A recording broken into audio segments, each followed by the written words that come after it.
Les voy a presentar a la doctora Elisa Gaona. Hemos tenido el honor de tenerla anteriormente y pues a las nuevas personas, a los nuevos integrantes que no la conocen, les voy a leer la siguiente semblanza que nos compartió y quería que ustedes la escucharan. La doctora Elisa Gaona nació en la Ciudad de México, pero su infancia estuvo más definida por los volcanes nevados de Chalco, Estado de México, y por la libertad selvática de Colombia. Motivada por un fuerte deseo de servicio social, cambió la tinta y la pluma por una bata blanca, formándose durante 11 años como médico pediatra y gastropediatra en la Universidad Panamericana y el Hospital Infantil de México. Federico Gómez. Motivada por el aprendizaje de sus pequeños pacientes y sus familias, le ofrecieron acerca de la importancia de ver a la persona como un todo, mente, cuerpo y emociones. Fundó en 2012 el Centro de Atención Integral para la Salud, ATIN. Su deseo de ofrecer un acompañamiento integrativo en salud la ha llevado a seguirse preparando en prácticas de atención plena, crianza, a conciencia, puericultura del sueño, porteo y lactancia materna, para incorporarlo en su ejercicio clínico tanto presencial como en línea. Es pionera del método de alimentación complementaria de Baby-led Weaning en México. Encontró a Franz, su compañero de vida, en el camino de Santiago de Compostela, con quien disfruta la cotidianidad en compañía de sus 2 hijos. Es una entusiasta divulgadora de información en salud a través de diversos medios de comunicación, enfocándose en empoderar a las familias de la crianza y salud de sus hijos. Muchísimas gracias, doctora Gaona. Es un honor tenerla de este lado de la Facultad de Medicina y Cirugía y pues les dejo a toda su audiencia para que usted pueda llenarnos de conocimientos.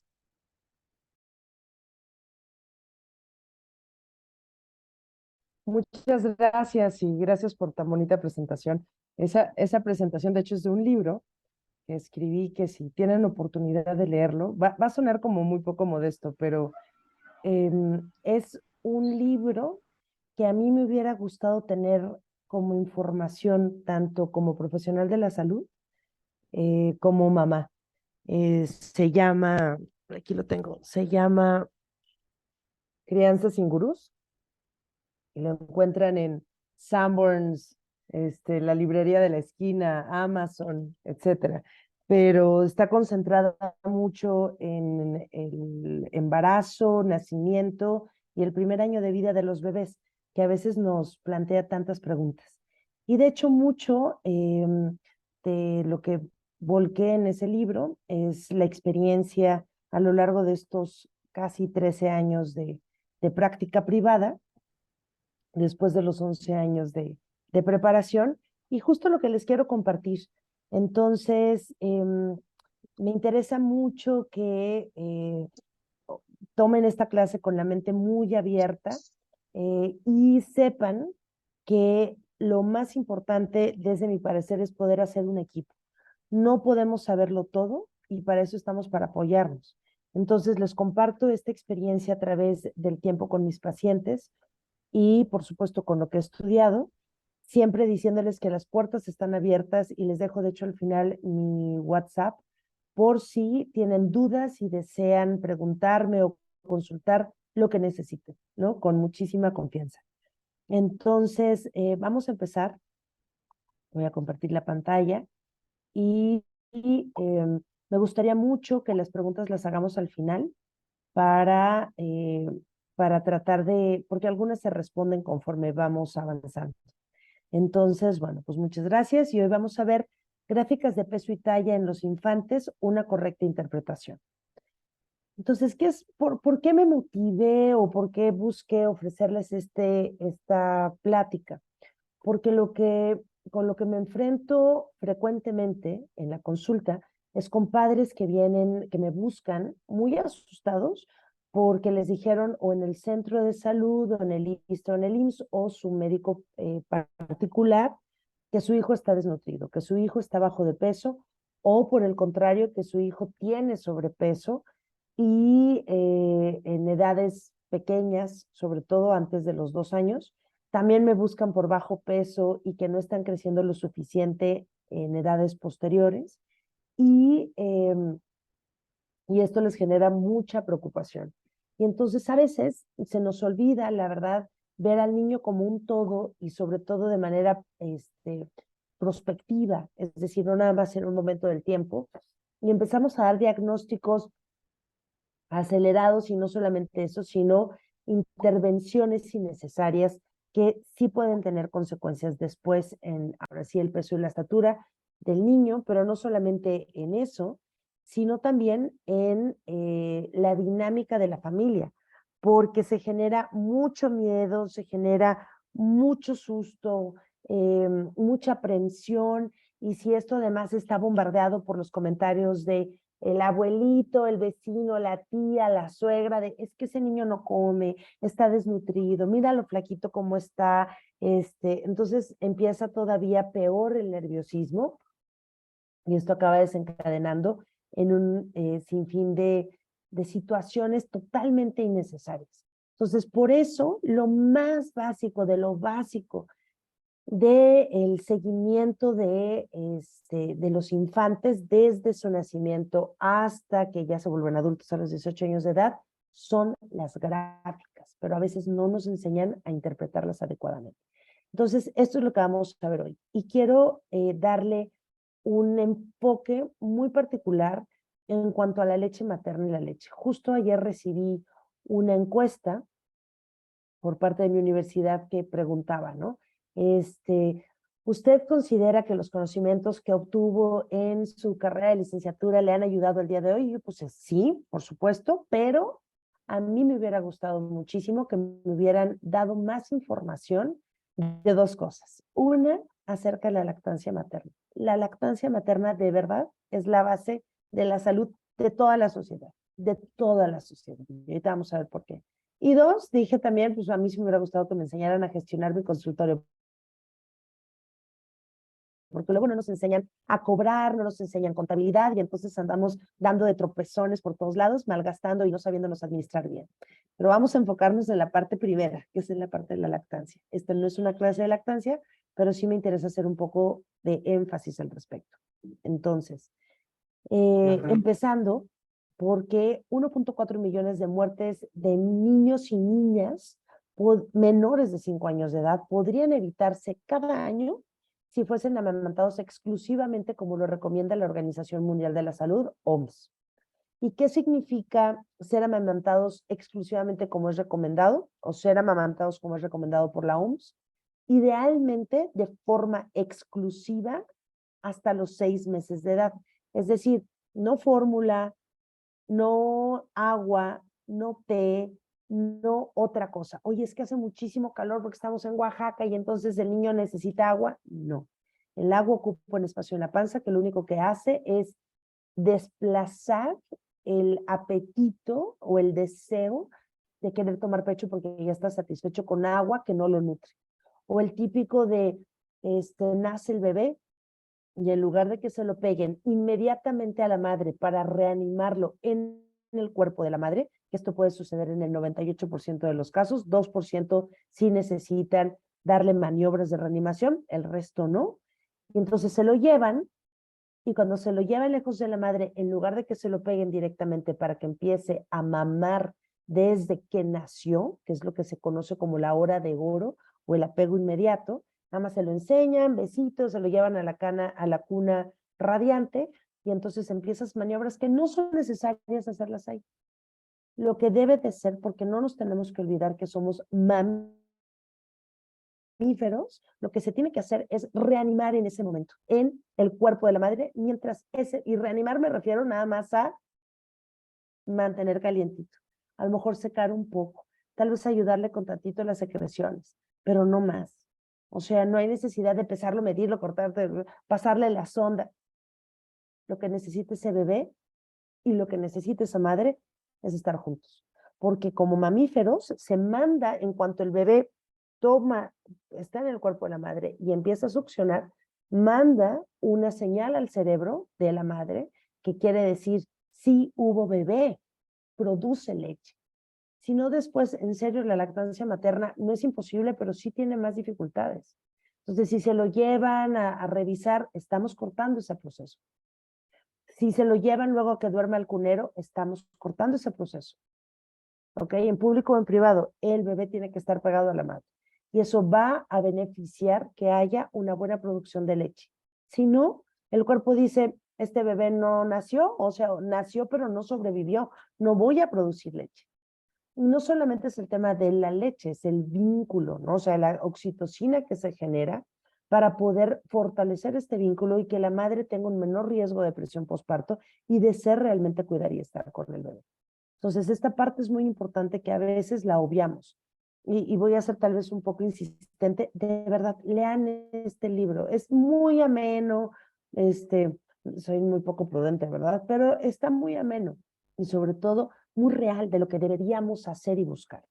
Entonces, este primer paso es básico porque de eso depende todo lo demás.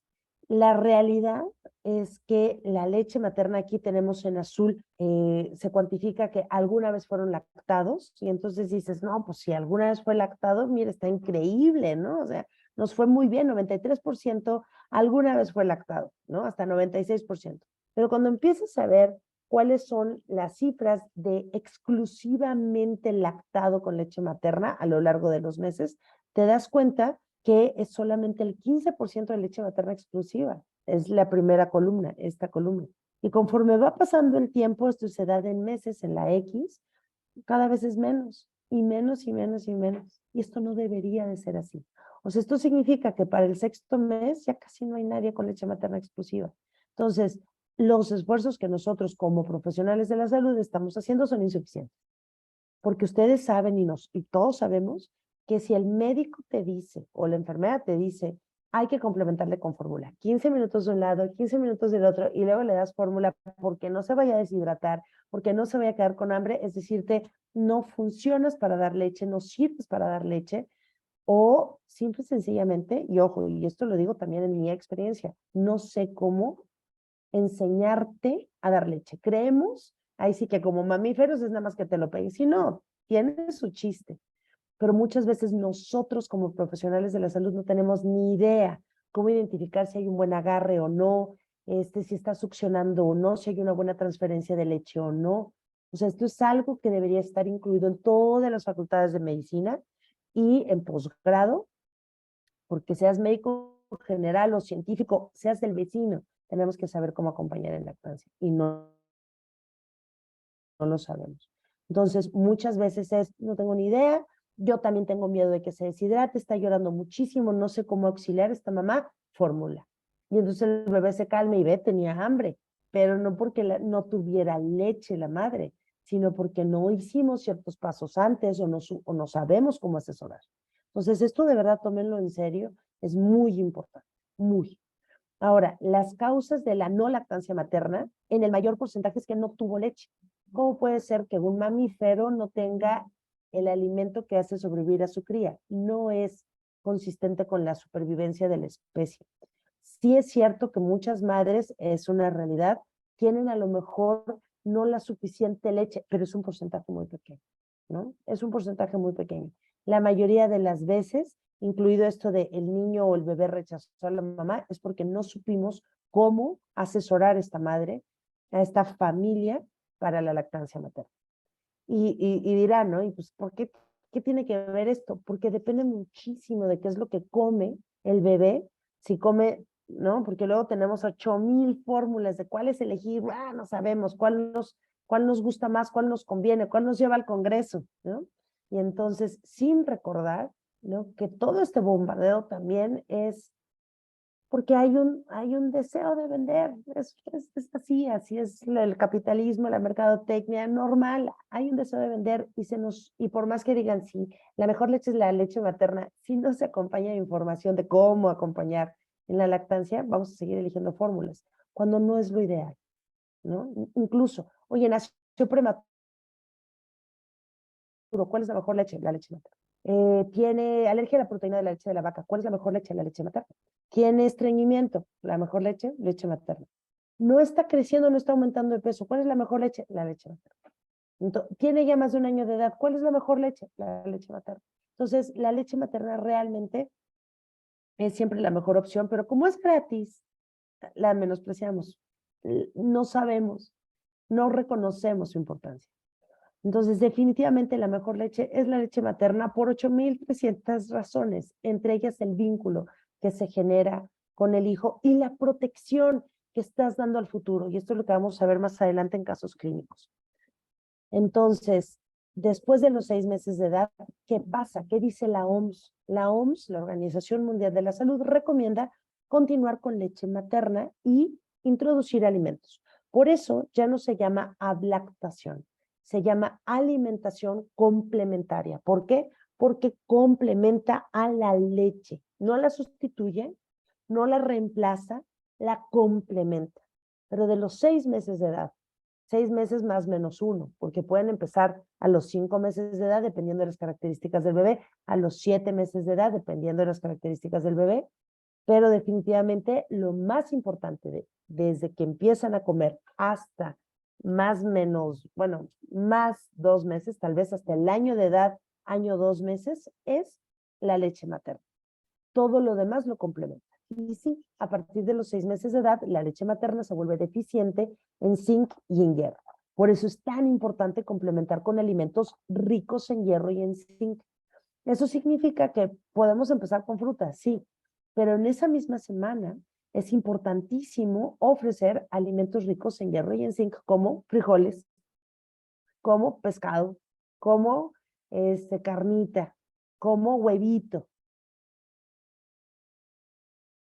Si quieren, luego podemos dar una clase de alimentación complementaria para enfocarme más en estos temas, pero lo que les quiero compartir es, ya no es como antes de un mes frutas, un mes verduras, cada tercer día. Ha cambiado bastante. Lo que sí es importante es tener esto en mente. Esto es alimentación complementaria, ¿ok?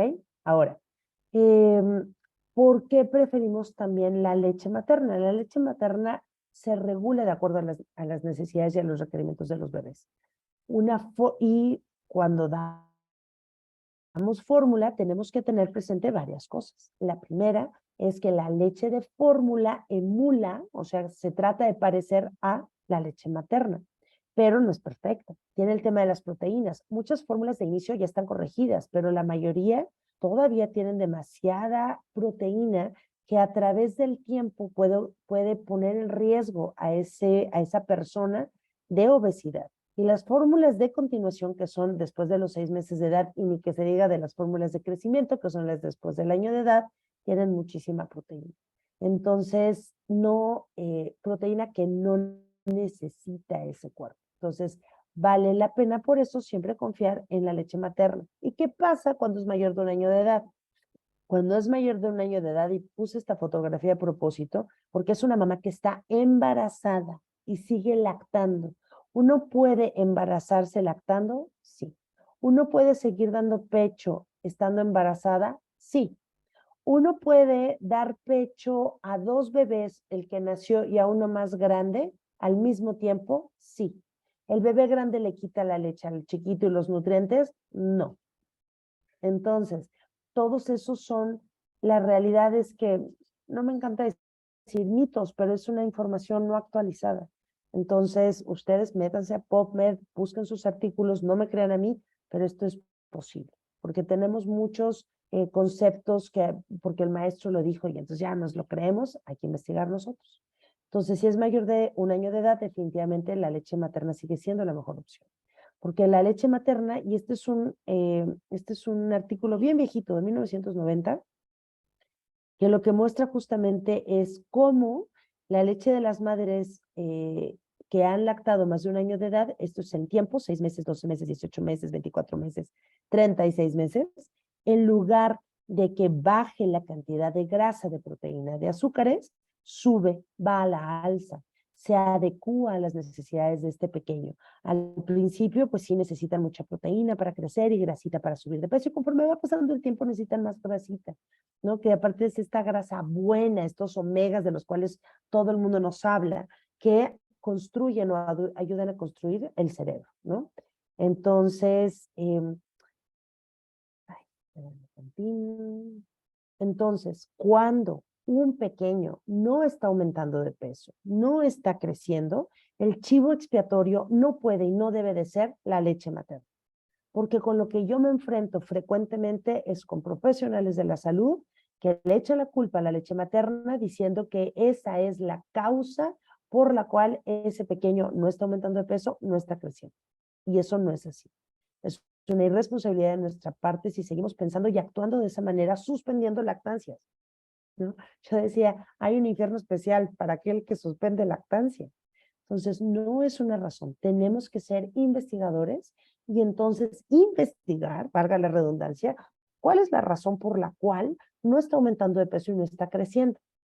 Pero primero tenemos que ver si de verdad hay un delito que perseguir o no, que es lo que vamos a aprender el día de hoy. ¿Hay un delito que perseguir o ese pequeño o esa pequeña están aumentando de peso y creciendo adecuadamente? Entonces, esto es un recordatorio del balance correcto entre lactancia materna y alimentación complementaria. Era lo que les comentaba.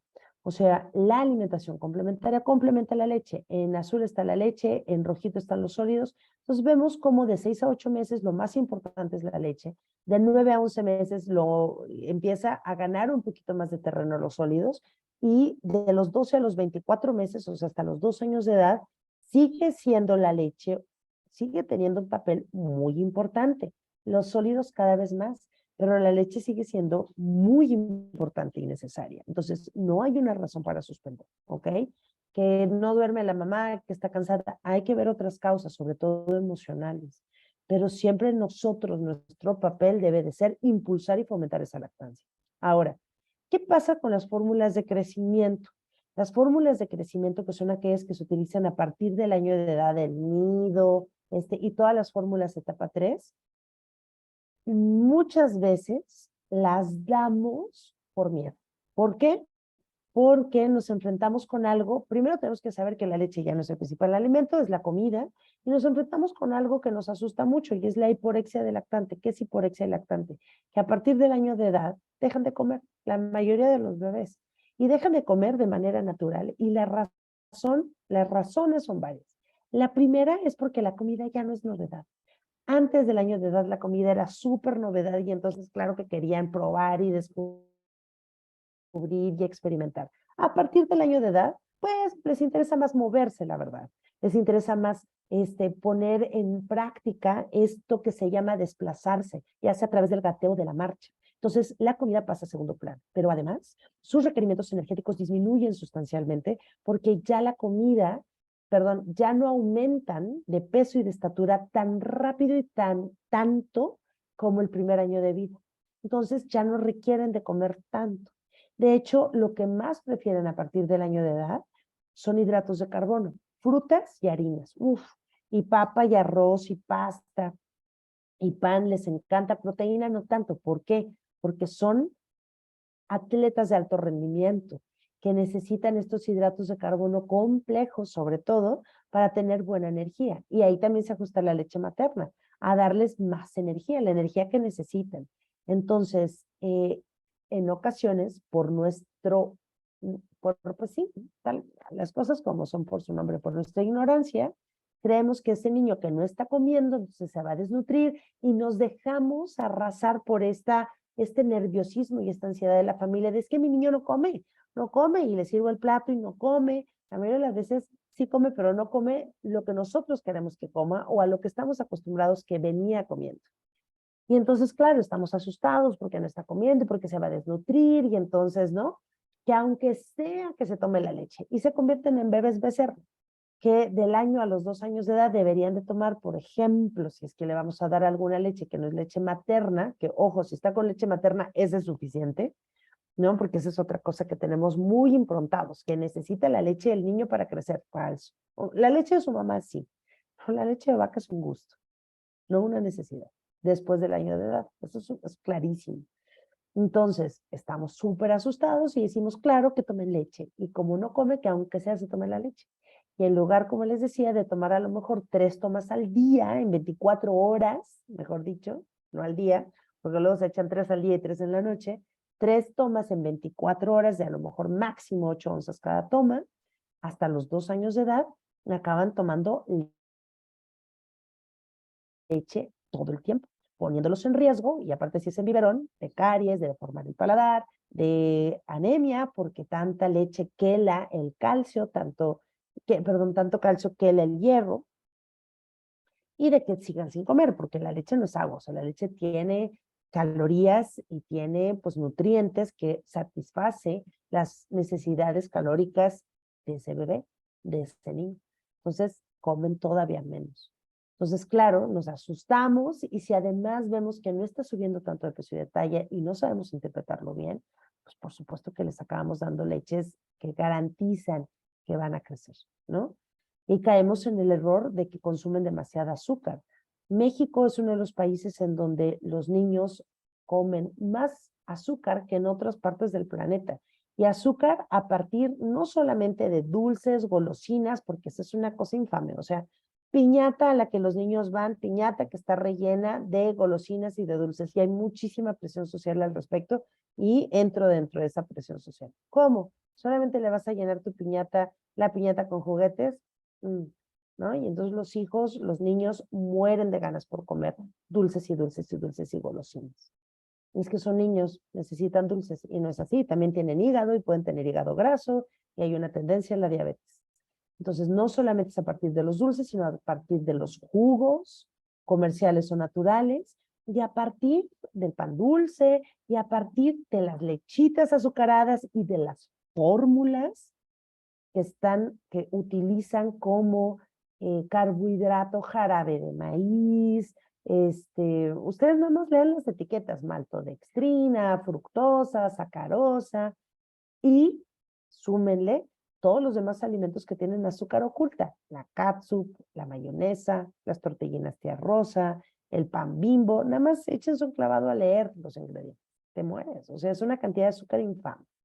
Entonces, esto sumado a la fórmula, que como les digo, sus fuentes de azúcar son, o de hidratos de carbono son, lactosa, jarabe de maíz, sacarosa, estamos rebasando el requerimiento energético de azúcar de estos niños, ¿no? 24 onzas contiene 61.4 gramos de hidratos de carbono en promedio, es muchísimo. Una cucharada sopera son 10 gramos. ¿Cuántas son? 6. Es muchísimo.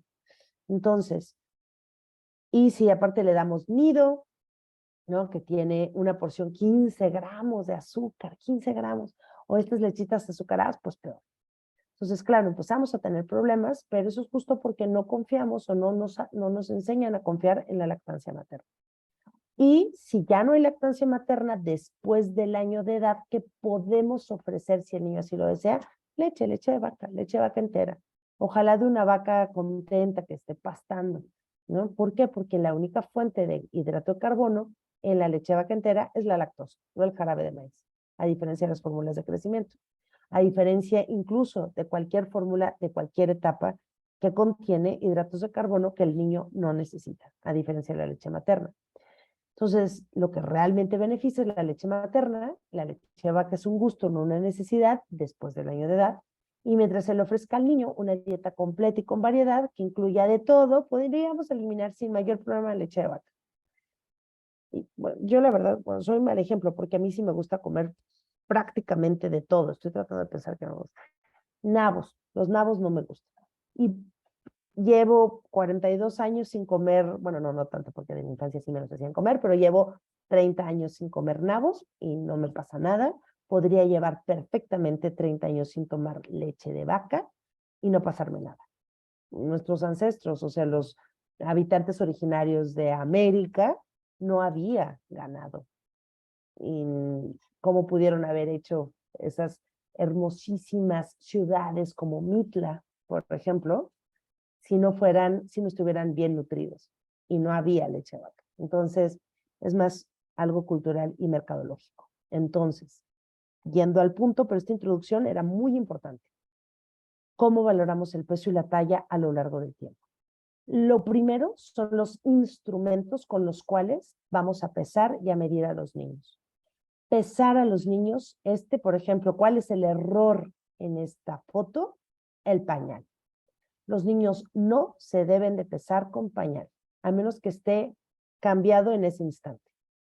Los niños se tienen que pesar, niños y niñas de cualquier edad, sin ropa, desnudos, para ser más consistentes con los valores que estamos obteniendo. Si lo pesamos con un pañal que tiene pipí, que tiene popó, pues le puede sumar hasta un kilo de ropa también. Entonces siempre se tiene que hacer desnudos, porque aparte desnudos permitimos observar mejor a los niños.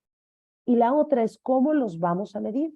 Los niños se tienen que medir con un infantómetro antes de los 2 años de edad, que es acostados en una superficie firme, recta, y que tenga una base, un tope en la cabeza, y una base y un tope en el pie que choque de esta manera y en la cabeza.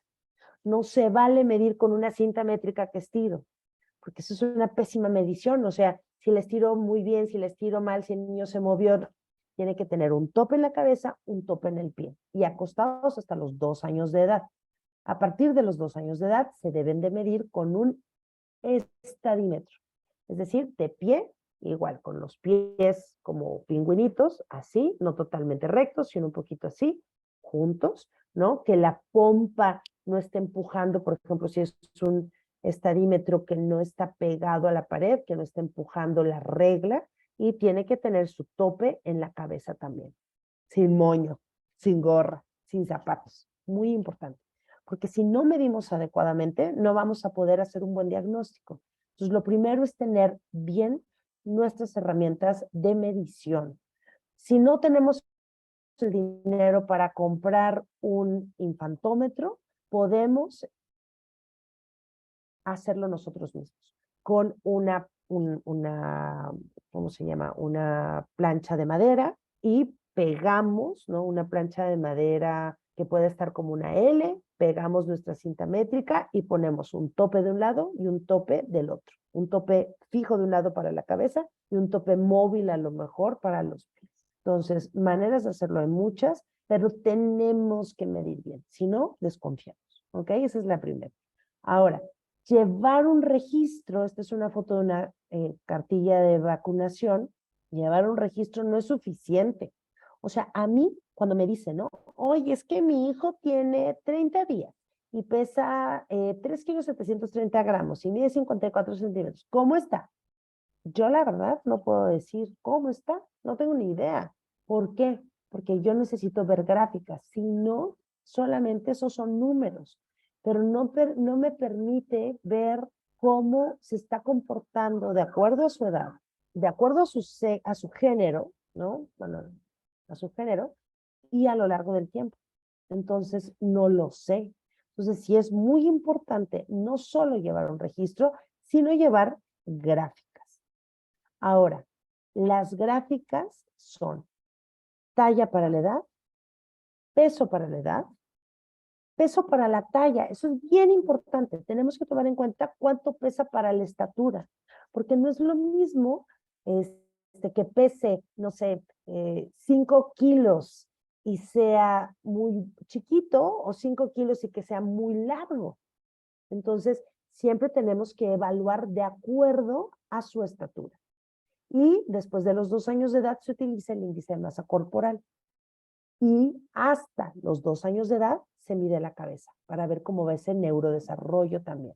¿Ok? Es una forma indirecta de evaluar el neurodesarrollo. Pero estamos obligados a tener talla para la edad, peso para la edad, peso para la talla. Y lo podemos descargar gratuitamente, en la página de la OMS. Entonces, esto es necesario. Estas son, aquí a la derecha en rosita, las gráficas de la OMS, están en español, van por edades. Aquí puse la del año hasta los 2 años, aquí puse, perdóname, del nacimiento hasta los 2 años, del nacimiento hasta los 5 años, del nacimiento hasta los 2 años, o sea, tenemos que elegir. Y estas, aquí abajo lo hice, son de la CDC. Y es importante también saber cuáles son las diferencias. No es lo mismo. Las de la CDC son datos obtenidos de forma retrospectiva. Se hicieron encuestas en todo Estados Unidos de 1976 a 1994. Y tomando en cuenta personas de etnias representativas de cada raza, es decir, caucásicos, gente blanca, afroamericano, afrocaribeño, hispanoamericanos e hispano-caribeños. Y fueron poblaciones marginadas, es decir, que a lo mejor tenían una situación de pobreza.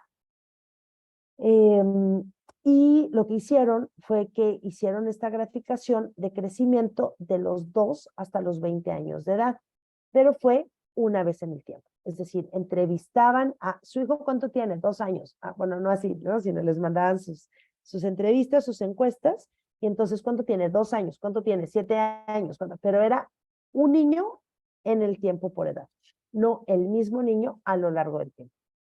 Y bueno, hicieron, el tamaño de la muestra fue de 4.697 niños y niñas, y se excluían aquellos que habían pesado menos de 1,5 kilos.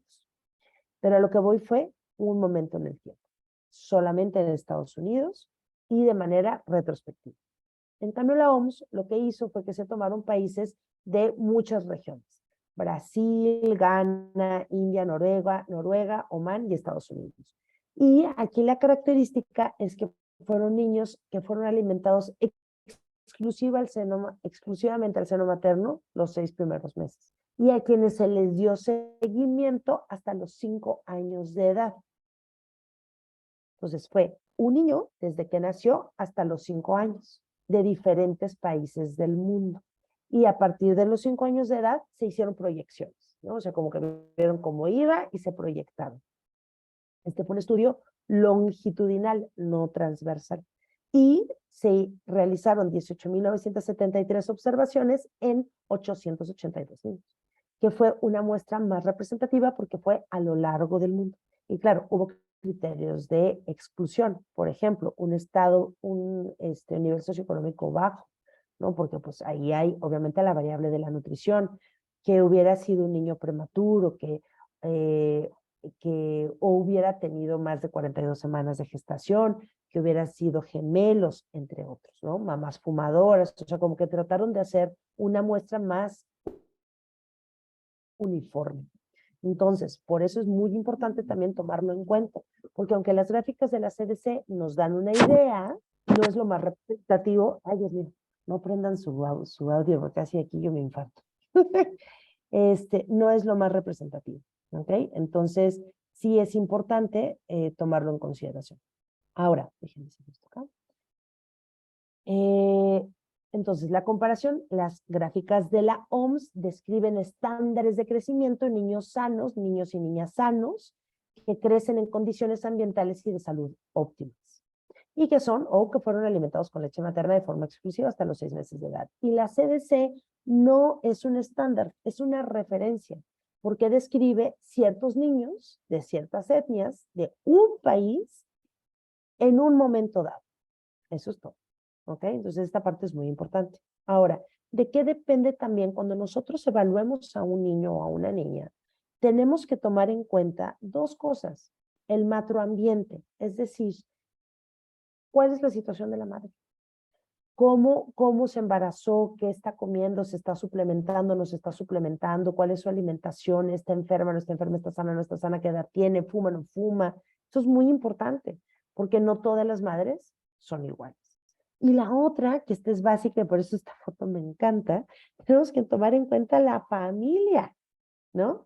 O sea, aquí la novia y la familia de la novia, ¿no? Y el novio y la familia del novio. O sea, hay muchísima diferencia. Entonces, incluso dentro de la misma familia aunque hay como una generalidad, pero hay, por ejemplo, aquí, personas un poquillo más bajillas, un poquillo más altas, pero eso hay que tomarlo en cuenta, porque luego es muy frecuente que llegan, ¿no? Así, vi apenas unos papás que me dicen, es que nos preocupa porque nuestro hijo está muy bajito. Entonces ves a los papás y dices, bueno, ¿no? Vamos a medirlos.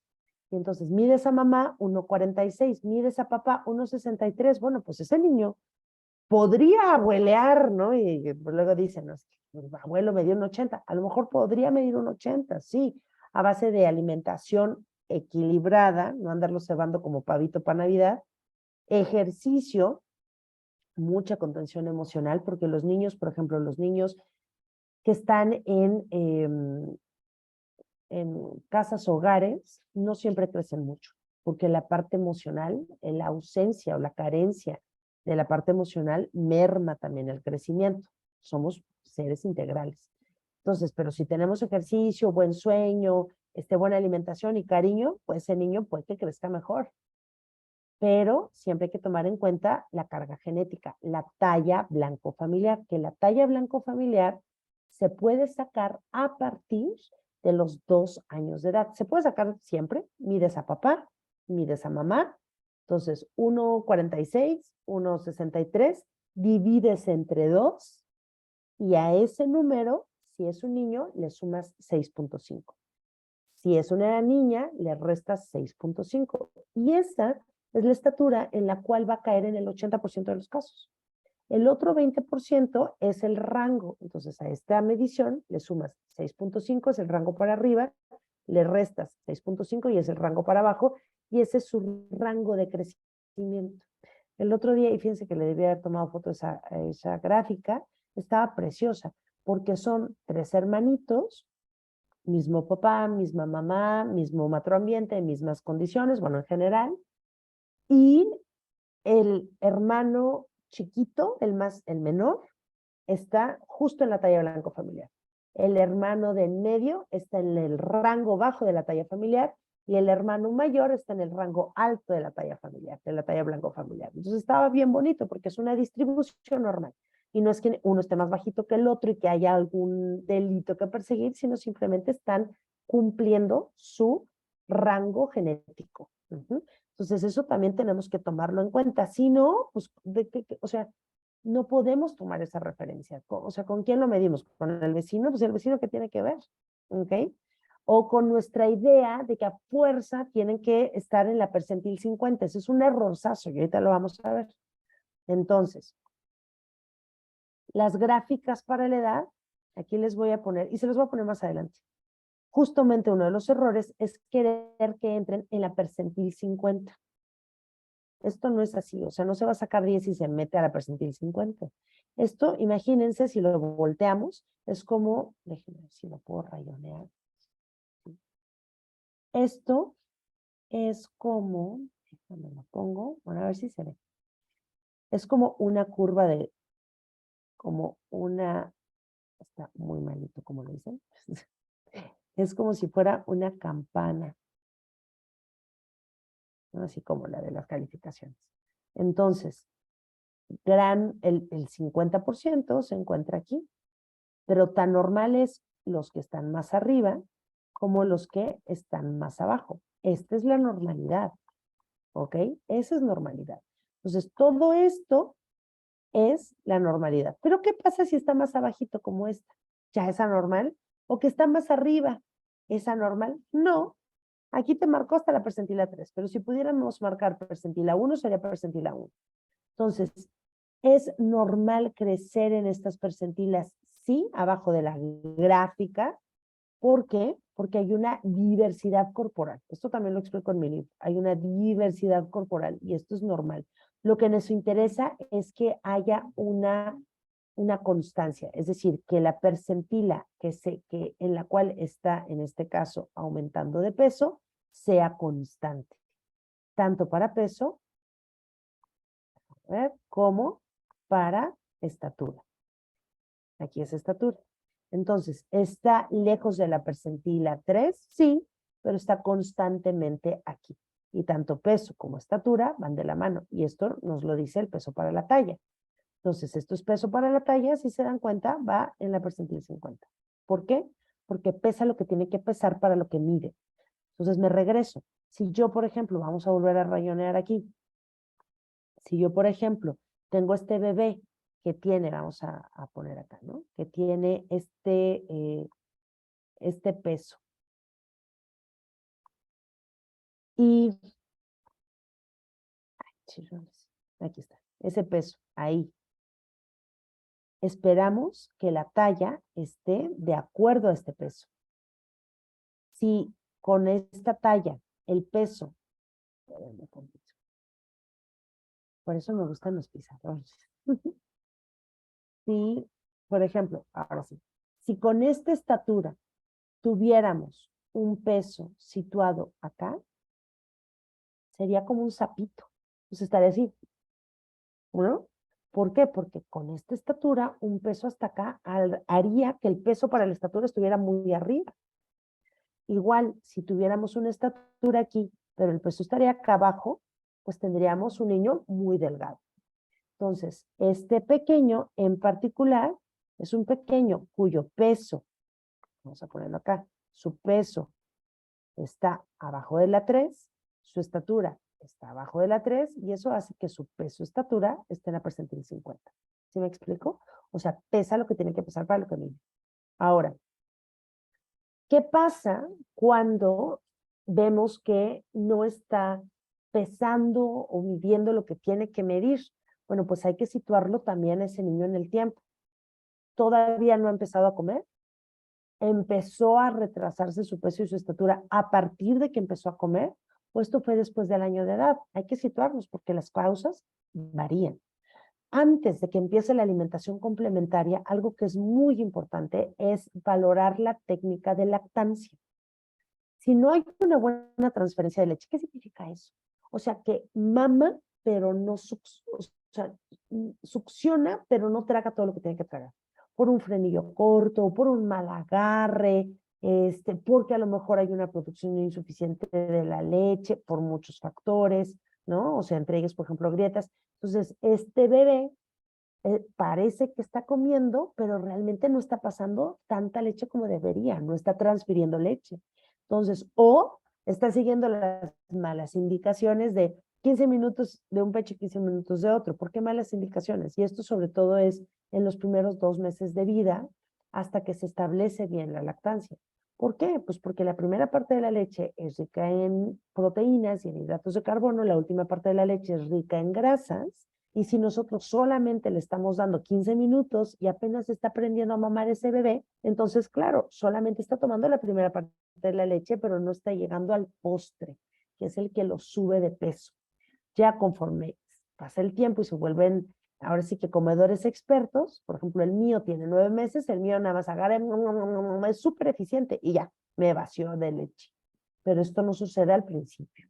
Entonces, con estas malas ideas de no, con horarios, no, 15 minutos y 15 minutos, pues sí, estoy subiendo de peso. Entonces, hay que evaluar la técnica de lactancia.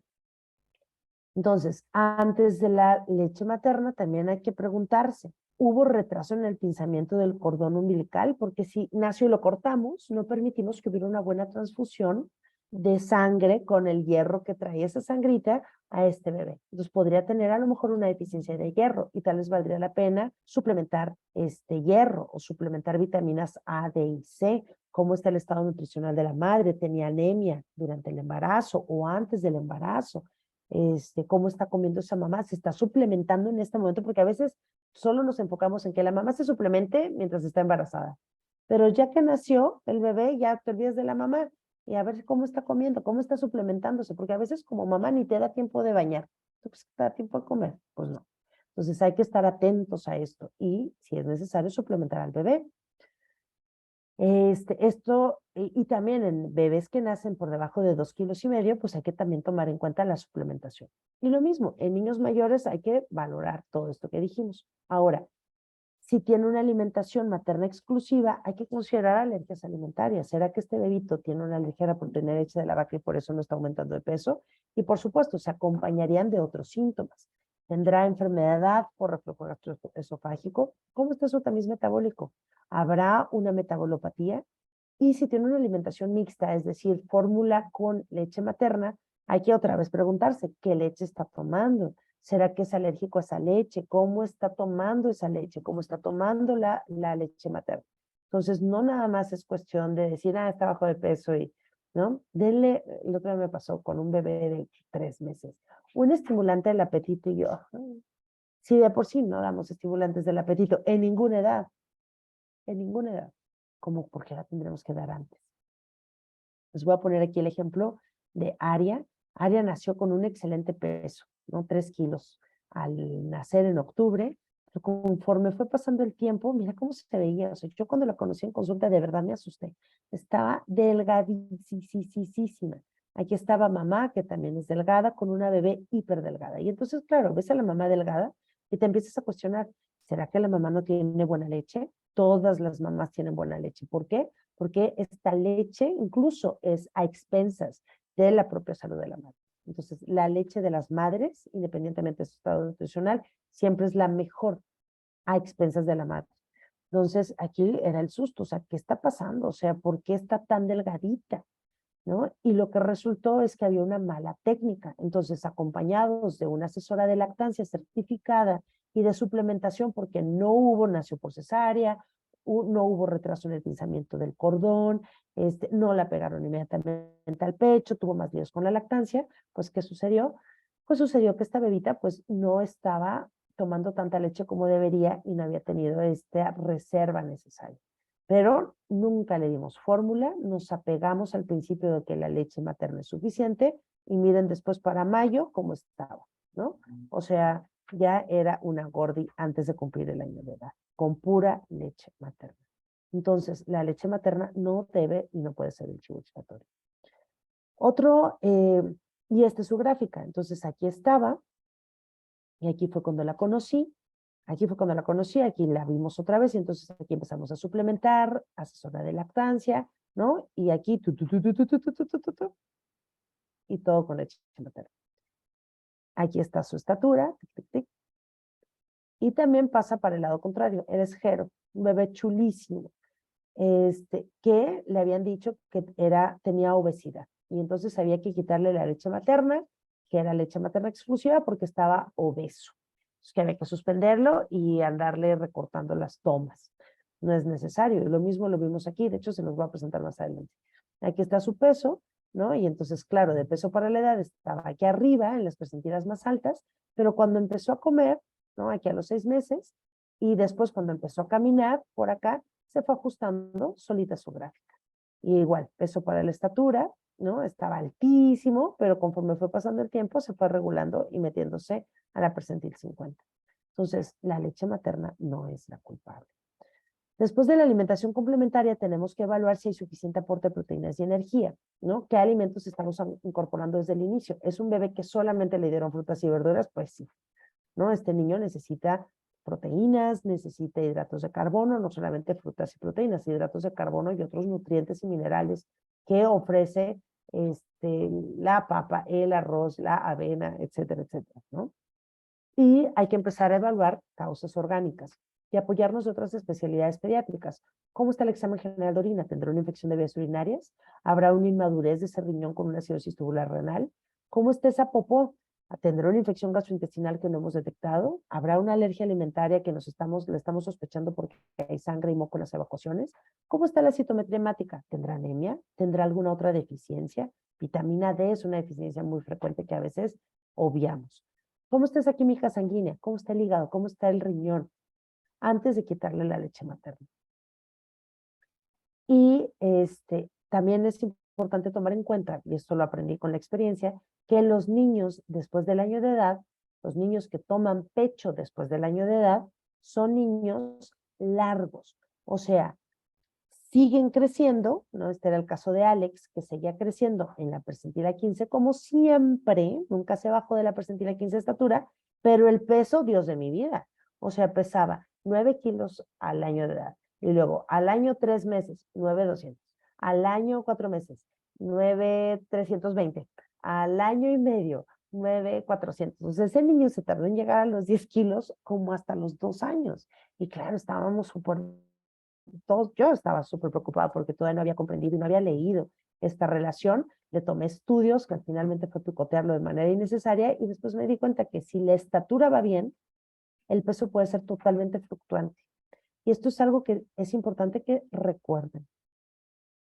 No, o sea, cuando hay alguna situación de enfermedad, algo orgánico, lo primero que se afecta es el peso y después se compromete la estatura, no al revés. Entonces, si hay una afección en el peso y hay realmente un delito que perseguir, se va a afectar de manera subsecuente y consecuente la estatura. Pero si el peso baja y la estatura no se modifica a lo largo del tiempo, significa que nada más es un niño delgado pero sano. ¿Ok? Esto recuerden, es muy importante.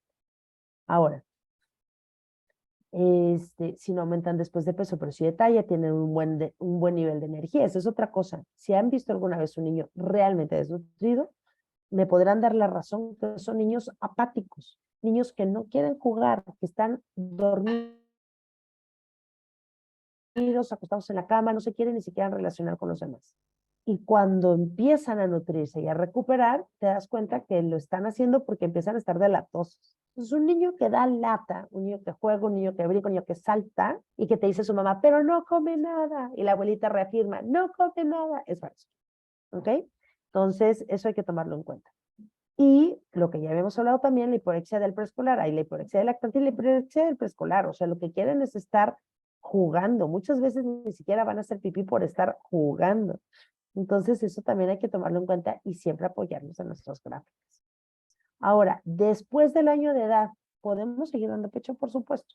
Realmente esto es una portada de la revista Time. El dar pecho después, la OMS, ¿qué dice? Lactancia materna mínimo hasta los 2 años de edad.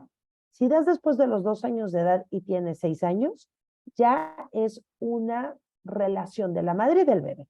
No es patológico, no lo va a traumar en su sexualidad toda la vida, no es una perversión, no es una maña, es así. De hecho, si ustedes buscan los documentos antropológicos del destete natural del ser humano, es alrededor de los 7 años de edad. Entonces, si la mamá y el bebé deciden y están contentos y quieren seguir lactando hasta los 3 años, hasta los 5 años, es la decisión de la madre y del bebé. Y nadie tiene por qué andarse metiendo ni haciendo esa presión nociva. Y mucho menos nosotros si somos profesionales de la salud. Muy importante. ¿Ok? Entonces, y si no quiere pecho después del año de edad, damos leche entera de vaca. ¿Ok? Ahora, vamos a pasar a casos clínicos y después de estos casos clínicos, voy a abrir el foro para preguntas. Entonces, ella es Julieta, todos ellos son mis pacientes. Y este es el expediente electrónico que tengo. Y esto es Julieta, que nació en el 2016. Déjame ver que hago en el chat. Ya nada, dice link de YouTube. Ok. Entonces, Julieta, 7 de diciembre del 2016. Ella, como pueden ver, desde que la conocí, siempre estuvo su peso para la edad en la percentila 3. Constante, constante, constante, constante, constante. Su percentila 3 de peso para la edad. Todo el tiempo. Pero miren cómo estuvo la estatura. Pegadito, igualito que el peso. Siempre abajito de la percentila 3 de manera constante. No fue sino hasta que prácticamente cumplió 6 años que se metió a la gráfica y se fue de la 3 a la 15. Esta fue la última revisión que tuvimos hace 2 semanas. Y su peso está en la percentila 3, ya dentro de la gráfica, pero sigue siendo una niña delgada. Y tú ves a su mamá y a su papá y son delgados. Y de hecho, la mayoría de las veces, si tú les pides una foto de los padres cuando eran niños, te van a enseñar que eran niños delgados. O si les dices, ¿y cómo era? ¿Cómo fue tu infancia? No, pues yo era súper delgadito. ¿Y te obligaban a comer? Sí, me obligaban a comer y fue una tortura, ¿no? Entonces, no orillemos a los niños a trastornos de la alimentación, de la conducta alimenticia, por malas interpretaciones de la gráfica. Entonces, ¿esta niña está desnutrida? No. Esta niña tiene un peso que va de acuerdo a su estatura.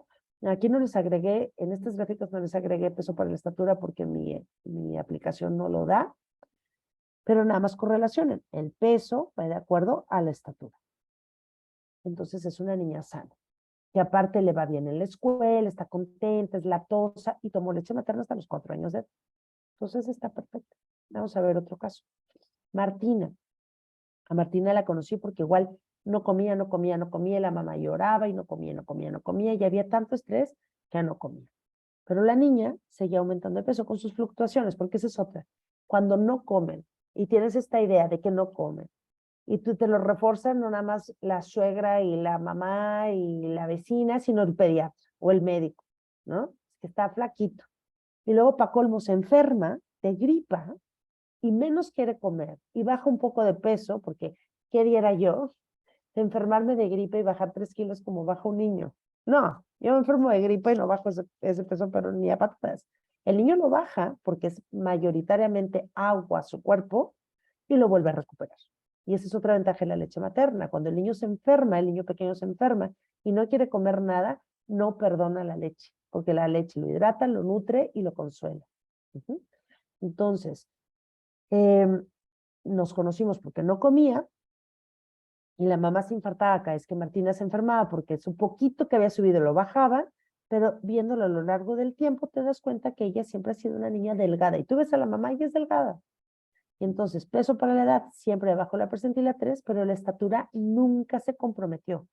Estaba siempre o un poquito arriba de su peso, en la misma, o sea, en la percentila arriba de la percentila en la que estaba el peso, o incluso arriba por completo. Esta es una niña sana y delgada. Ahora tenemos el caso contrario, ¿no? El caso del niño que igual no lo querían poner a dieta porque estaba con un peso altísimo y tomaba leche materna exclusiva y una estatura promedio en la percentil 50, y vean cómo después a lo largo del tiempo, sin hacer ninguna intervención ni quitarle leche materna ni nada, se metió en la percentil 50, de acuerdo a su estatura. Mismo caso con Jerónimo, que fue el bebé de la foto que les enseñé, un niño gordísimo, ¿no? Con unas percentilas 97 de peso para la edad, una estatura en la percentil 50, y después, ¿qué pasó? Se metió a la percentil 50 a la par que su estatura, y cuando su estatura se empezó a perfilar hasta la percentil 85, su peso también se empezó a perfilar a la percentil 85. Entonces, pesando lo que tenía que pesar para su estatura. Entonces, sin delito que perseguir. Y aquí les voy a presentar dos casos que ahí sí hubo una intervención. No lo puedo hacer más grande. De hecho, aquí casi no se ve bien, pero lo que sucedió con este pequeño es que Rodrigo, iba con el peso por acá y de repente, ¡poc!, se cayó el peso. Dije, ay, chirro, se cayó el peso. Y entonces me fui para la estatura, ¿no? Y aquí justo un poquito antes se había caído también la estatura. Y entonces dije, ok, se cayó el peso, se cayó la estatura. ¿Podría ser normal? Sí, porque esa es otra cosa que tenemos que aprender y recordar. Los niños y las niñas no crecen ni aumentan de peso de manera continua como una curva. Crecen y aumentan de peso por saltitos. Entonces, a veces aumentan de peso, pero no crecen. A la siguiente cita, crecieron, pero no aumentaron tanto de peso. Y muchas veces, el típico, crecen o aumentan de peso el día posterior al que lo vimos, porque aumentan y crecen de peso en saltos. Por eso de repente dices, o sea, es que le acabo de comprar zapatos y ya no le quedaron, porque aumentan y crecen en saltos. Entonces, yo quería saber si este niño había aumentado, perdón, se había restringido su estatura y su peso porque iba a saltar o no.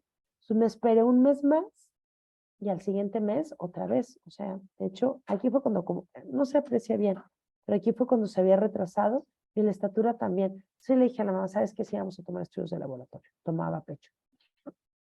Tomamos estudios de laboratorio y nos dimos cuenta que en efecto había un tema de anemia. Empezamos a suplementamos y entonces se volvió a meter a la gráfica, se metió a la gráfica y esta fue la última vez que lo vi apenas,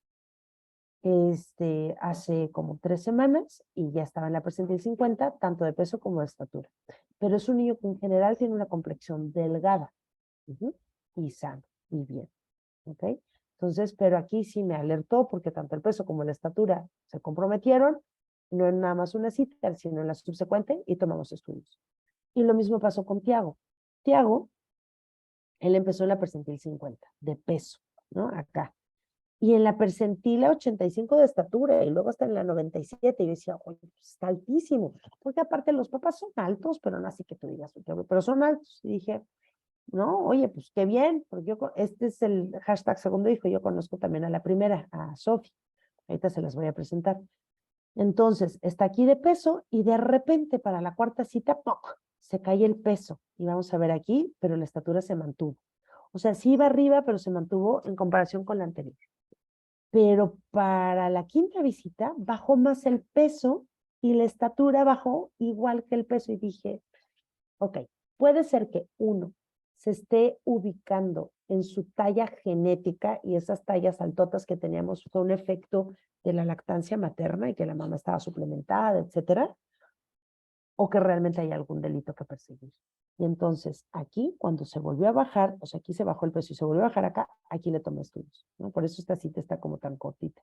Le volví a tomar estudios, salió todo normal, y a lo largo del tiempo, lo que pasó fue que de estatura se metió aquí en la percentila 15, que es su talla genética. ¿Y por qué lo sé? Porque me di a los papás y porque aparte teníamos a la hermana. Sophie siempre tuvo un peso en la percentila 3 y la mamá estaba agobiada que porque no comía, y aparte había todo un sentimiento emocional porque había tenido que entrar a trabajar y entonces la había metido a la guardería y entonces el sentimiento de culpa, ¿no? Entonces seguramente por eso no crecía, no aumentaba de peso, pero de estatura, mi niña siempre estuvo en la percentila 3, de acuerdo a su peso. Y luego se metió a la percentila 15, que es su talla genética, que es la misma talla genética que el hermano. Entonces, lo que hizo Tiago fue que se metió a la talla genética, a la talla blanco familiar, que ya compartía con su hermano. Pero incluso este caso es muy interesante, porque con Sofía era baja de peso, pero de verdad que esta nena la cebaron como pavo para Navidad, porque no comía y estaba flaca y no comía y no comía y no comía, y miren en lo que resultó. ¡Blap! Y aunque ahorita su estatura sigue en la percentil 15, por hacer todas estas intervenciones necesarias, en este momento mi niña de peso para la edad está en la percentil 85, que no va de acuerdo a su estatura, ¿no? Entonces aquí estamos trabajando en hábitos, hábitos para que ella vuelva a aprender a reconocer su saciedad y no esté, porque antes era, es que ya no quiere comer, métele la comida y denle la fórmula, además de la leche. Entonces perdió esta autorregulación. Entonces ahorita justamente estamos trabajando en eso y en hacer ejercicio, no en bajar de peso, porque esa es otra cosa que tenemos que aprender como pediatras y como médicos en general. Nos enseñan que el peso lo es todo y no lo es. Hay una diversidad corporal. O sea, hay personas que son súper delgadas, pero que comen terrible y su salud está afectada, pero a nadie le importa porque está delgado. Y asociamos delgadez con salud. Y hay personas que tienen una corporalidad más gruesa y comen muy bien y hacen ejercicio, pero si ronca, no buscamos una hipertrofia adenoidea, sino lo tachamos a de que está obeso. Entonces, nuestra tendencia tiene que ser a ser no pesocentrista, no basarnos en el peso. Aunque coma porquerías, no basarnos en el peso, sino mejor en la educación de los hábitos y en la aceptación de la diversidad corporal. El hacer dietas y el tener esta idea del peso mata, destruye vidas. Entonces, no vale la pena basarse en el peso. ¿Ok? Ni en niños ni en adultos. Y en bebés, como pueden ver, más que basarte en el peso, o sea, yo podría no ver el peso, solamente ver las gráficas, podría no ver la estatura, bueno, la estatura sí para guiarme con la talla blanco familiar, pero yo podría perfectamente no basarme en el peso y solamente seguir las gráficas para dar una atención adecuada de la salud de los niños y ser más que suficiente. ¿Ok? Entonces, gracias por su atención. Les dejo aquí mi teléfono, cópienlo, por favor. 55 46 16 06 33. Me guardan y me escriben un WhatsApp por si tienen dudas. ¿Okay? No me enoja, no me molesta, a veces me tardo en contestar un poco porque estoy yo con mis hijos o con mi esposo o en consulta, pero estoy a su disposición. ¿De acuerdo? Por ejemplo, aquí este es Jero, más grande, y este es un estadímetro. ¿Ok? Entonces, vamos a abrir la sesión para preguntas y respuestas. Muchísimas gracias, doctora. Gracias por su ponencia tan excelente, tan completa. Para nosotros es un orgullo, un gusto más bien tener sus conocimientos. Soy la doctora Nancy. Gracias, Nancy. Disculpe, es que como tengo poca señal, no enciendo mi cámara, pero es para agradecerle por todo esto que nos ha aportado, doctora. Gracias. Muchas gracias, Nancy, muchas gracias.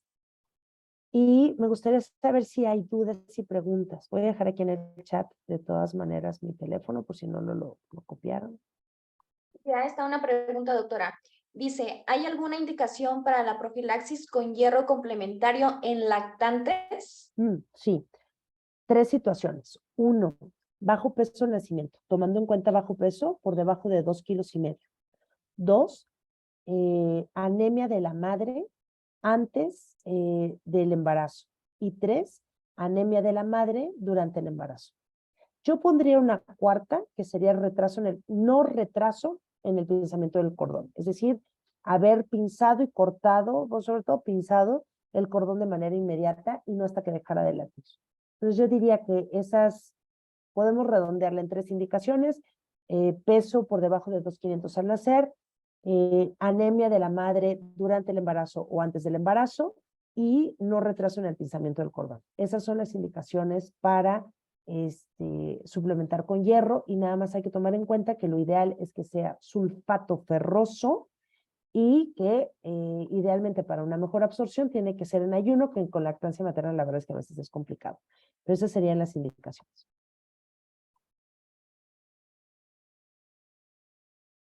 Dice Belén, ¿la leo yo? Ya te la leo, doc. Tengo una Gracias. paciente con una bebé de mes y medio con dificultad para la lactancia por hipogalactia. Quisiera saber si aparte de pegarse a su bebé sería recomendable dar galactógogos para apoyarla en su tercera bebé. Hay buen agarre, pero no se ha logrado lactancia materna exclusiva. Claro.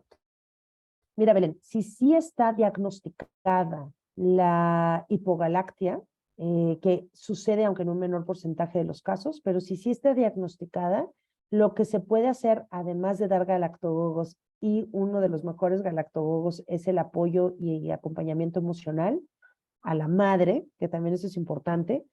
Lo que se puede hacer es que, hombre, también hay que ver, porque si es el tercer bebé, o sea, cuidar a 2 bebés y aparte andarte sacando la leche y aparte pegándotela puede ser muy complejo.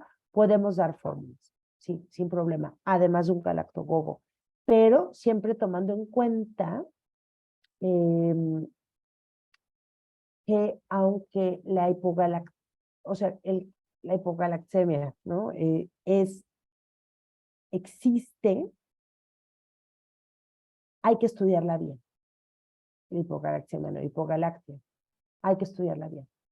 Y en mi libro también puse una parte que me pareció muy interesante, y es que depende también de qué alimentación tiene esa madre y qué microbiota tiene esa madre, y por supuesto la situación emocional para un tema de hipogalactia. Entonces hay varios factores, pero sí, por supuesto, galactogogos podría ser una excelente opción. Y un beso a Erika Valencia. Ah, sí. Perdón, Siguiente interrumpí. pregunta dice, ¿recomienda suplementar con hierro entre los 6 meses al año por la anemia fisiológica? No, ¿El en lugar, hierro institucional o el comercial? no. Lo que recomiendo es iniciar la alimentación complementaria con alimentos ricos en hierro y en zinc. Entonces, tener a la mano frijoles, que ojo, o sea, bueno, quería decir, y ojo, combinar las leguminosas con un cereal para que tenga una mejor absorción e incluso funcione como una proteína. ¿A qué me refiero con un cereal? Cereales me refiero no a Choco Crispies, ni siquiera a Nestum, sino a arroz, a pasta, a papa, a maíz. Entonces podríamos dar un taquito de frijol, por decir, ¿no? Arroz con frijoles, arroz con lentejas, fideíto, esta sopita de fideo con frijol, ¿no? ¿Para qué? Para que pueda tener esta mejor absorción. Pero el hierro, más que suplementado, hay que darlo a través de los alimentos. Entonces, huevo, unas albóndigas, una carnita, ¿no? O sea, y no todo tiene que ser en papillas. De hecho, últimamente se los comparto, y hay un libro muy interesante que lo pueden comprar en Amazon que se llama Mandíbulas. Lo que he visto en este último mes es un despunte impresionante de niños respiradores orales, con un paladar muy alto, compensando, y muy poco espacio en la boca.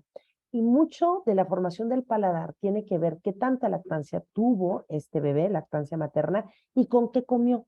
O sea, si comió solamente con papillas, no estamos ayudándole a esta mandíbula a formarse adecuadamente, porque damos puras cosas blandas. Entonces, el ofrecer también alimentos en enteros de una manera segura, que puedo darles esta clase, o si les surge me pueden escribir y les digo a dar alimentos enteros, favorece también la formación de la mandíbula y una menor incidencia de que sean respiradores orales. Entonces también impacta por ahí. Bien. La siguiente pregunta, doctora, es ¿cómo detectar alergia a alimentos durante el inicio de la alimentación complementaria, dado que ahora se le proporcionan al niño una variedad de alimentos al mismo tiempo, ya no 3 días lo mismo para observar reacciones alérgicas?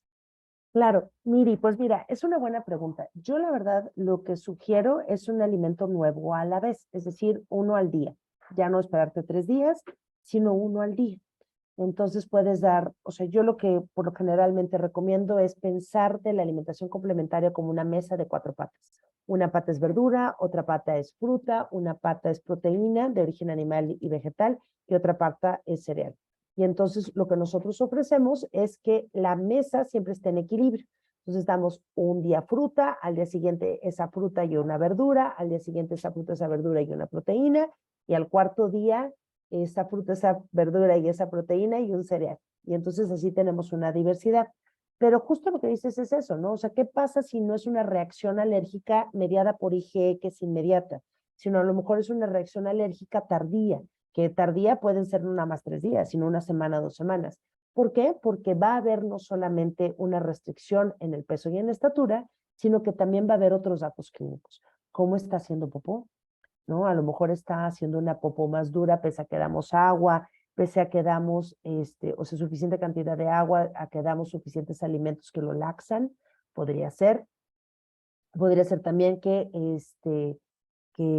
su piel esté afectada, ¿no? O sea, que tenga algún eczema o que empiece a tener temas respiratorios. Entonces, hay que acompañarlo para poder diagnosticar esta alergia alimentaria de otros síntomas y que también nos puede orientar un coprológico. Entonces, pedimos un coprológico para observar si hay sangre y si hay moco. Entonces, si hay sangre y si hay moco, primero descartamos causas infecciosas. Y si todo lo infeccioso salió normal, podríamos llegar a sospechar en una alergia alimentaria. Y si La tienen duda, me siguiente, escriben. Perdón. la siguiente pregunta. Disculpe, ¿la alimentación en trocitos a partir de qué edad se puede establecer? La alimentación, más que en trocitos, en enteros, se puede establecer desde que empiezan a comer. ¿Ok? No necesitan tener dientes, lo que necesitan es que tengan un buen sostén de su tronco, que tomen los alimentos y se los lleve a la boca, que ya no tengan el reflejo de extrusión de la lengua, que es que no, se meten algo a la boca y lo sacan. Esos son y que le interese comer. Y esto generalmente sucede alrededor de los 6 meses de edad para ir de acuerdo con las sugerencias de la OMS de la lactancia materna exclusiva a partir de los 6, hasta los 6 meses. Entonces, por ejemplo, mis 2 hijos han comido en enteros y agarran su brócoli y agarran su pollo y agarran su huevito revuelto y su taquito de frijol y lo agarran desde el principio. ¿No? Yo en ningún momento les he dado papilla, el único puré que tal vez le pueda dar fue puré de papa, pero porque todos comemos puré de papa en la casa, pero lo pueden hacer desde el principio, pero bien dado, ¿no? Por eso, si ustedes quieren, podemos hacer una clase de este tipo de alimentación, pero además de este tipo de alimentación, que es BLW Bliss, pueden tomar mi curso si así lo desean, pero sí es importante, ¿no? O sea, tener la información y no nada más lanzarse como el borras a darle de comer lo que sea. Pero puede ser desde el principio. La siguiente pregunta, doctora. Su bebé es alimentado al seno materno, habla de una paciente, y sus evacuaciones son verdosas. Ella está preocupada porque ve a otro alimentado con fórmula que evacúa amarillo. Yo le dije que es normal porque las evacuaciones dependen de lo que la mamá también come. No es como la fórmula. Gracias. Pues mira, sí y no. O sea, porque no es que yo coma betabel que pinta mi caca, la caca de la mamá, de rojo y entonces la caca del bebé vaya a salir roja. No. Cuando está verde, aunque puede ser una variante normal y los verdaderos colores que nos preocupan son blanco a beige, A veces cuando está verde de lo que nos habla es que hay un tránsito intestinal más acelerado o que le hace falta comer más a ese bebé. O sea que a veces está pasando como periodos de ayuno porque tal vez succiona pero no transfiere bien la leche. Entonces, una de dos, o está más acelerado el tránsito intestinal de este bebé, que yo podría pensarlo porque el bebé duerme tranquilo, porque está relajado, porque después de que termina de comer se desprende y se queda dormido, ¿no? Esto nos habla de que está satisfecho. Entonces yo diría, pues a lo mejor está un poquito acelerado, va a pasar, no me alerto, todo es normal. O podría ser porque no está teniendo una suficiente transferencia de leche. Y entonces a lo mejor preguntar cómo está esta técnica de lactancia. O sea, ¿está vaciando bien los pechos? ¿O está con esto 15 minutos, 15 minutos? ¿Qué es lo que realmente está sucediendo? Entonces yo me basaría, el bebé tal vez esté irritable, está llorando mucho, como que sentimos que se queda con hambre, entonces nos está faltando dar más pecho. Aquí le voy a tener dos preguntas seguidas. Si nos Sí, podría repetir el nombre de su libro. Y la claro. siguiente pregunta es, ¿hay ciertos alimentos que se deban restringir cuando se inicie la alimentación complementaria por riesgo alérgeno? Gracias. El libro se los dejo anotado, se llama Crianza sin gurús, es editorial Pax y lo pueden comprar en librerías grandes, o sea, Gandhi, El Sótano, Gonville, o les puede llegar a su casa por Amazon. Sanborns creo que también lo tiene y de verdad no es que se los esté vendiendo o que sea mi sugerencia por soberbia y poca modestia. Es un libro que, como pueden ver en las últimas páginas, está muy bien documentado. O sea, no es porque yo lo dije, sino es un libro muy documentado y que además comparto sin maquillaje mi experiencia como madre con mi primer bebé. Porque yo tenía ahí sí esta soberbia idea de que me iba a ir increíble porque lo dominaba todo, porque era pediatra, gastropediatra y había acompañado a muchas mamás a lo largo del tiempo. Y cuando me tocó ser madre y poner en práctica mi teoría o la teoría, no fue sencillo, no fue como lo pensé.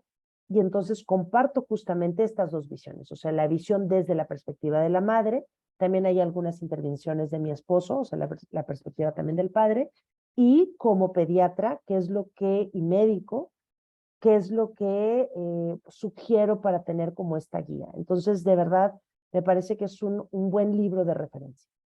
Y en la parte de los alimentos alergénicos, y juntando también con otra pregunta que aquí leí de a qué edad se inician los alimentos alergénicos como huevo, frutos rojos, lácteos, trigo, ¿qué otra cosa? Pescado, mariscos, se pueden iniciar desde el principio. No hay razón para retrasar su introducción. ¿Por qué? Porque lo que nosotros queremos es que el cuerpo tenga una sensibilidad lo más pronta posible.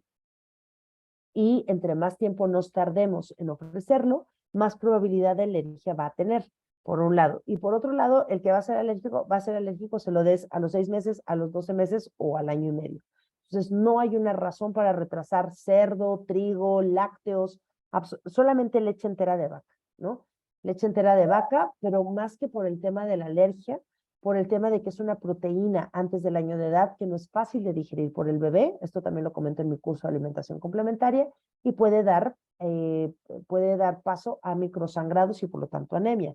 La miel no se introduce después del año, a veces algunos dicen de los 2 años de edad, no por un tema de alergia, sino por un tema de botulismo. Pero todos los alimentos los puede comer, o sea, ustedes váyanse a la costa en Oaxaca, ¿cómo no le van a dar pescado? ¿Cómo no le van a dar marisco? Pues es lo que comen. O sea, quererle pedir a un niño costeño, oaxaqueño, que le den pollo y que le den carne cuando no es lo que más frecuentemente tienen a su alcance, es hacer que la familia tenga gastos innecesarios y ridículos. Entonces, no hay razón y esto no es nuevo, esto ya lleva 10, no es cierto, 12 años, 13 años, estamos en el 2023, que se escribió y se publicó en artículos científicos, tanto de gastroenterología y nutrición pediátrica como de alergología e inmunología pediátrica, Entonces, no hay una necesidad de retrasar estos alimentos en lo absoluto. La siguiente pregunta es, ¿qué tan frecuente es una intolerancia a la leche materna y cómo sospechamos de ella? Ok, no existe una intolerancia a la leche materna. Eso no existe. O sea, la intolerancia a la leche materna es imposible porque entonces no sobreviviríamos como especie humana. No existe una intolerancia a la leche materna. Tengo un maestro, el doctor Villalpando, es gastropediatra, que una vez dio justamente, lo invitaron a dar esta ponencia de intolerancia a la leche materna. Ah, no, alergia a la leche materna. Y entonces fue muy simpático porque se subió al estrado y puso así el título de la ponencia y dijo, esta va a ser la ponencia más corta que voy a dar y solamente quiero decirles que no existe ni alergia ni intolerancia a la leche materna. Gracias. Y se bajó, ¿no? Y todos así como, ¿qué? ¿No? Y ya luego se subió y explicó por qué no hay una intolerancia ni una alergia a la proteína a la leche materna. No existe. Esto es especie incompatible, incompatibilidad de especie. No existe. ¿Qué existe entonces? Primero tenemos que tener muy claro que una cosa es intolerancia y otra cosa es alergia. Alergia a la proteína de la leche para empezar, ni intolerancia ni alergia a la leche materna existe. ¿Qué existe? Existe alergia alimentaria e intolerancia, en este caso, a la lactosa. Alergia alimentaria, la alergia es a las proteínas, entonces es una alergia a la proteína de la leche de la vaca. Y entonces, ¿por qué este bebé que solamente toma leche materna exclusiva está teniendo estos síntomas compatibles con alergia a la proteína de la leche de la vaca? Porque está respondiendo a la proteína que la madre consume y que pasa a través de su leche, pero no a la leche materna per se. Por eso quitar la leche materna ante la sospecha de una alergia a la proteína de leche de la vaca es un error, porque el tratamiento es la leche de la madre, sin la proteína de la leche de la vaca. Entonces, lo que hay que hacer es restringir, que también viene en mi libro. En mi libro también hablo de cólico, de alergia a la proteína de leche de la vaca, de reflujo. Entonces, hay que restringir la proteína de la leche de la vaca en la dieta de la madre y suplementar a la madre. Ahora, intolerancia a la lactosa. Tenemos que recordar que nacemos inmaduros y el tracto gastrointestinal también es inmaduro. Y la lactosa, tenemos un 100% de lactosa o mayor de 80% de lactasa a partir del año de edad. Antes del año de edad hay una deficiencia fisiológica de lactasa. Entonces, todos o la gran mayoría de los bebés menores de 1 año de edad son intolerantes a la lactosa porque tienen una insuficiencia fisiológica de lactasa. Oye, pero es que tiene diarrea y hace explosivo y tiene gases. Entonces decimos, no, intolerancia a la lactosa. Y le hacemos unos azúcares reductores en heces fecales y salen positivos, pues sí. Y tiene menos de 1 año de edad, pues sí. ¿Por qué? Porque es una intolerancia fisiológica a la lactosa, que con el tiempo se va a resolver. ¿De acuerdo? Y por genética, muchos de nosotros, conforme pasa el tiempo, nos vamos volviendo intolerantes a la lactosa, pero la lactosa es un hidrato de carbono, no es una proteína. Entonces, todos los bebés son en mayor o menor medida intolerantes a la lactosa. Si le estoy dando fórmula, ¿qué fórmula le podría dar? Que también, de verdad parece promoción, pero en mi libro describí cada una de las fórmulas. ¿Qué significa Comfort? Sin soya, o sea, puse como un listado de fórmulas para que también sepamos qué fórmula elegir cuando tenemos que elegir fórmulas.